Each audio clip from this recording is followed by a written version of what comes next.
মরণের মুখে রেখে দূরে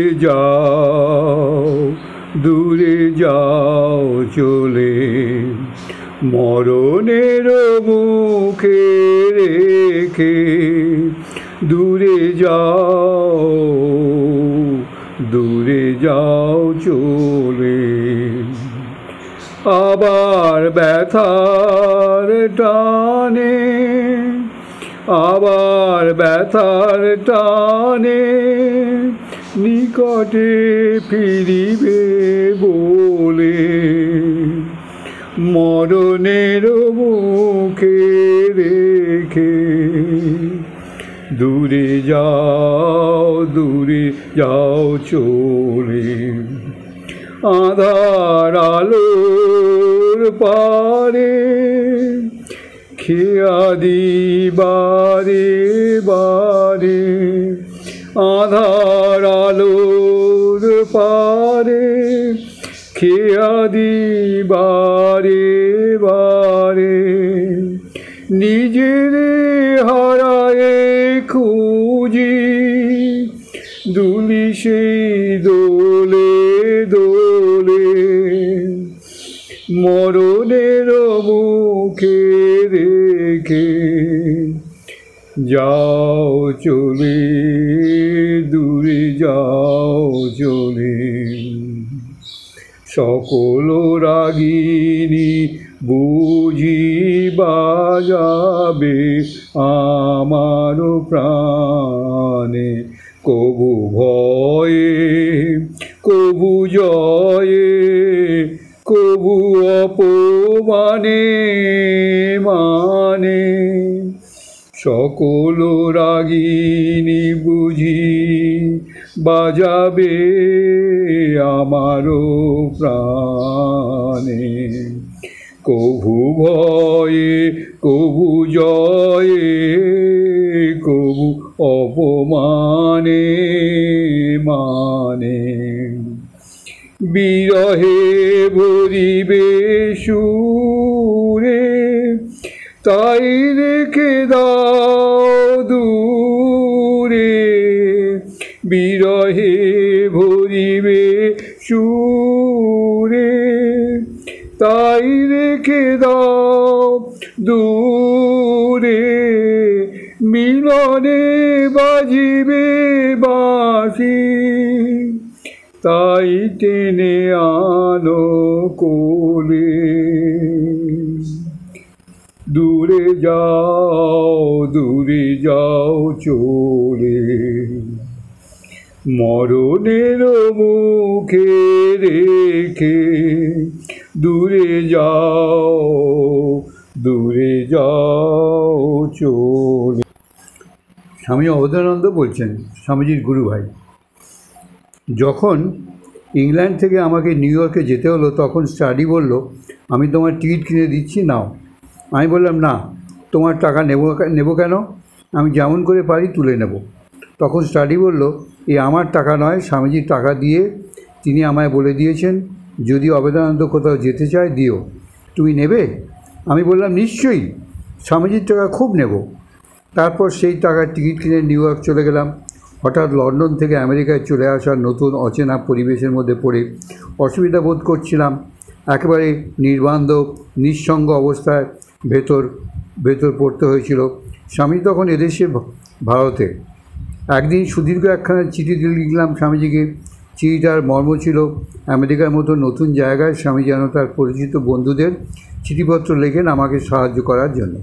স্বামীজি উত্তরে লেখেন, you must stand on your own feet and struggle. তোমাকে তোমার নিজের পায়ে উপরই দাঁড়াতে হবে এবং লড়াই করতে হবে। প্রথমে ব্যথিত হলো, পরে বুঝেছি স্বামীজি কী চাইছেন। শিষ্টাকুরের অপার করুণা এবং স্বামীজির একান্ত ভালোবাসা ও বিশ্বাসকে সম্বল করে নিজের পায়ে দাঁড়ানোর চেষ্টা করেছিলাম। তাঁদের আশীর্বাদে কৃতকার্যও হয়েছিলাম। দ্বিতীয়বার পাশ্চাত্য দেশে এলে যখন স্বামীজি নিউ ইয়র্কে যান তখন আমার কাজ দেখে খুব খুশি হয়ে বলেছিলেন। আমি বললাম, এবার তুমি তোমার কোনো শিষ্যকে ভার দিয়ে দাও। তিনি বললেন, না, তুমি থাকো।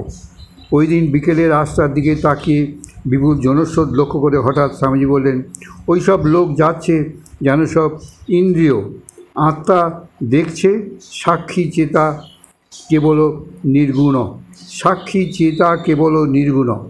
রাস্তাটা দেখলেই রাস্তার এই ভাবটা আমার আসে। রবার্ট ইঙ্গারসোল ওদেশে একজন বিখ্যাত বক্তা ছিলেন। উনি খুব যুক্তিবাদী, ধর্মের কোনোরূপ গোঁড়ামি পছন্দ করতেন না। সাধারণে তাকে নাস্তিক বলেই জানত, কিন্তু তা নয়। স্বামীজির সঙ্গে তার দেখা হয়। উনি স্বামীজিকে বলেছিলেন, আগে থেকে এই সব কুসংস্কারের বিরুদ্ধে যদি লড়াই না করতাম তাহলে you would have been stoned in the street of New York. শিকাগোতে স্বামীজিকে একবার একজন বাড়িতে নিমন্ত্রণ করেছিল। কোন স্ট্রিটে কোথায় নামতে হবে তা স্বামীজিকে বলে দিয়েছিল। তারপর সেখানে যাওয়ার জন্য স্বামীজি ট্রামে ওঠেন। কন্ট্রাক্টরকে বললেন, আমাকে অমুক স্ট্রিটের কাছে এলে নামিয়ে দিও। সে বলল, আচ্ছা। তারপর তার ইচ্ছা হলো একটু ধ্যান করি। এই ভেবে তিনি ধ্যান করছেন। যথাসময় কন্ট্রাক্টর তাকে জানায় যে স্ট্রিট এসেছে, কিন্তু কোনো সাড়া নেই। কয়েকবার কন্ট্রাক্টর তাকে ডাকে, কিন্তু কে শুনছে? তিনি তখন ধ্যানে ডুবে গেছেন। তারপর গাড়ি যখন ডিপোতে ঢুকছে তখন তার হুঁশ হয়েছে। তখন তিনি কন্ট্রাক্টর জিজ্ঞেস করলেন, আমাকে সেই স্ট্রিটে কাছে নামিয়ে দিলে না কেন? সে বলল, হোয়াট আর ইউ ড্রিমিং? আমি তোমাকে কত ডাকলাম, আর কি করব? তারপর স্বামীজি তাকে বললেন, এখন আমি সেখানে কি করে যাব? সে বলল, ডিপো থেকে যে পরের ট্রাম যাবে তাতে করে যাও। স্বামীজি দেশ উদ্ধার করতে চেয়েছিলেন। তিনি দ্বিতীয়বার আমেরিকায় গিয়ে নিউ ইয়র্কে আমাকে বলেছিলেন, আমাকে যদি জেলে দেয় দেশটা যাতে উঠতে পারে। তিনি জেলে যাবার জন্য প্রস্তুত ছিলেন, তবে তিনি হুজুগ পছন্দ করতেন না। ইংরেজরা ভারতীয়দের মানুষের মধ্যেই ধরতে চায় না। তা না হলে এদেশের মানুষের উপর এত অত্যাচার করে। তারা বলে কালা আদমি, আবার মানুষ। ওদের দেশে আগে গেলে ঘৃণা করত, একসঙ্গে বসতো না, এমনকি হোটেলে পর্যন্ত নয়। এখন কিছুটা সে ভাব উঠে গেছে। স্বামীজি ওদেশে গিয়ে যেন ভাবটা মুছে দিয়ে এসেছেন। রামদত্তের বাড়িতে একবার ঠাকুর এসেছেন, স্বামীজি আসেননি। রামবাবু বললেন, বিলের ভীষণ মাথা ধরেছে, কিন্তু ঠাকুর তবুও তাকে ডেকে আনতে বললেন। শশী, নিরঞ্জন, আমি আর বোধহয় মনমোহন স্বামীজিকে নিয়ে আসার জন্য যাই। রামবাবুর বাড়ি থেকে খুব আর বেশি দূরে নয়। গিয়ে দেখি অন্ধকার ঘরে মাথায় গামছা বেঁধে শুয়ে আছে, মাথায় যেন শাবল দিয়ে খোঁচাচ্ছে। যেতে বলায় তিনি বললেন, আমি যাব না। আমি কি করে যাব? মাথায় অসহ্য যন্ত্রণা। তারপর নিরঞ্জন জোর করে বোঝালে আর বললে, তুমি চোখ বুঝেই চলো, আমি তোমার হাত ধরে ধরে নিয়ে যাব। শেষকালে ওইরকম করে তাকে ঠাকুরের কাছে নিয়ে যাওয়া হলো। ঠাকুর তখন স্বামীজির মাথাটা হাত দিয়ে নেড়ে বললেন, কী রে, কী হয়েছে রে? আশ্চর্য, স্বামীজির মাথার যন্ত্রণা কোথায় চলে গেল। তিনি 3 ঘন্টা ধরে গান গাইলেন। ঠাকুরের হিলিং পাওয়ার, আরোগ্য করার ক্ষমতা ছিল। ঠাকুর স্বামীজিকে খুব সম্মান করতেন। কখনো তাকে আবার খাবার জল দিতে বলতেন না, গাড়ু নিয়ে যেতে বা গাড়ুর জল দিতে বলতেন না। স্বামীজি তার কলেজের বন্ধুদের সঙ্গে করে দক্ষিণেশ্বরে নিয়ে আসতেন। তিনি একদিন ঠাকুরকে বললেন, আপনি আমার বন্ধুদের দেখেন না কেন? ঠাকুর বললেন, ওরে, ওদের যে এখন কিছু হবেই না, দেখতেই পাচ্ছি, কি করব বল। রাজা মহারাজ সাকারবাদী পক্ষপাতী ছিলেন। তিনি হলেন সাকারবাদী আশ্চর্য, আর স্বামীজি হলেন সাকার নিরাকার দুই, আবার এ দুয়ের পারেও। আমি হলাম নিরাকারবাদী। ঠাকুর ছিলেন সর্বতভাবে মূর্ত বিগ্রহ। তিনি সাকার, তিনি নিরাকার, দ্বৈত অদ্বৈত, দ্বৈতাদ্বৈত, বিশিষ্টাদ্বৈত, আবার নামরূপ অতীত। তিনি যে কী তিনিই জানেন। বিবেকানন্দ কী, আমরা কি যা কিছু করেছি বা তার জন্যই তার শক্তি, অশরীর হয়ে তাঁরই ভাব আমাদের মধ্যে খেলছি।